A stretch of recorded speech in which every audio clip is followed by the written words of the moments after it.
حضرت جنید بغدادی رحمۃ اللہ علیہ سے پوچھا کہ شیخ صاحب کھانا کھانے کے آداب آپ جانتے ہیں؟ کہنے لگا کہ بسم اللہ کہنا، اپنے سامنے سے کھانا، لقمہ چھوٹا لینا، سیدھے ہاتھ سے کھانا، خوب چبا کر کھانا، دوسرے کے لقمے پر نظر نہ کرنا، اللہ کا ذکر کرنا، الحمدللہ کہنا، اول اور آخر میں ہاتھ دھونا۔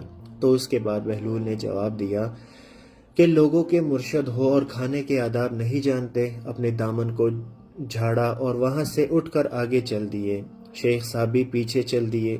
مریدوں نے اصرار کیا، سرکار وہ دیوانہ ہے، لیکن شیخ صاحب پھر وہاں پہنچے، پھر سلام کیا۔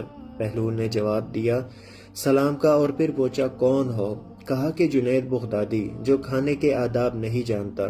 بہلول نے پوچھا اچھا بولنے کے آداب تو جانتے ہوں گے؟ تو اس کے بعد انہوں نے جواب دیا کہ جی الحمدللہ، متکلم مخاطب کے مطابق بولے، بے موقع، بے محل اور بے حساب نہ بولے، ظاہر و باطن کا خیال رکھے۔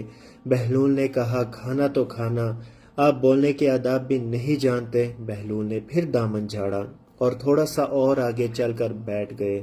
شیخ صاحب پھر وہاں جا پہنچے، سلام کیا۔ بہلول نے سلام کا جواب دیا، پھر وہی سوال کیا کون ہو؟ شیخ صاحب نے کہا جنید بغدادی، جو کھانے اور بولنے کے آداب نہیں جانتا۔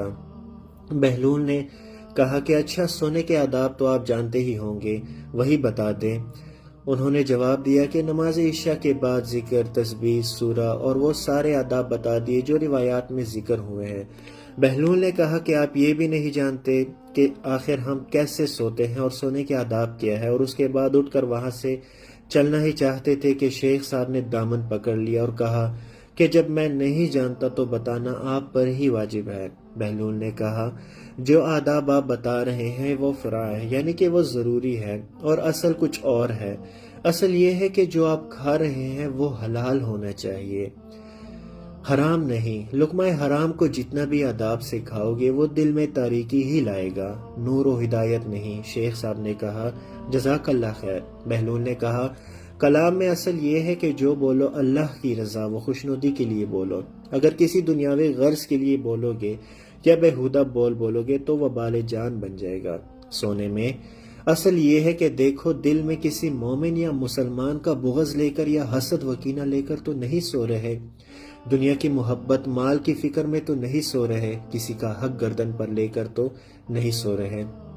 یقیناً ہمیں کھانے کے آداب، سونے کے آداب اور بولنے کے آداب تو بہت معلوم ہے، لیکن اس کے جو بنیادی آداب ہیں وہ ہمیں نہیں پتہ کہ اگر ہم کھانا کھائیں تو وہ حلال ہونا چاہیے نہ کہ حرام۔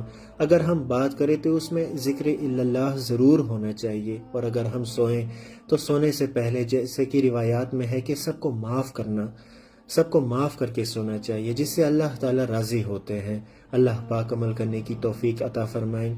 درود شریف کو روزانہ اپنے معمول کا حصہ بنائیں۔ اللہم صلی علی سیدنا محمد وعلی آل سیدنا محمد وبارک وسلم۔ جزاک اللہ خیرا کثیرا۔ اللہ پاک آپ کو خوش و آباد رکھے۔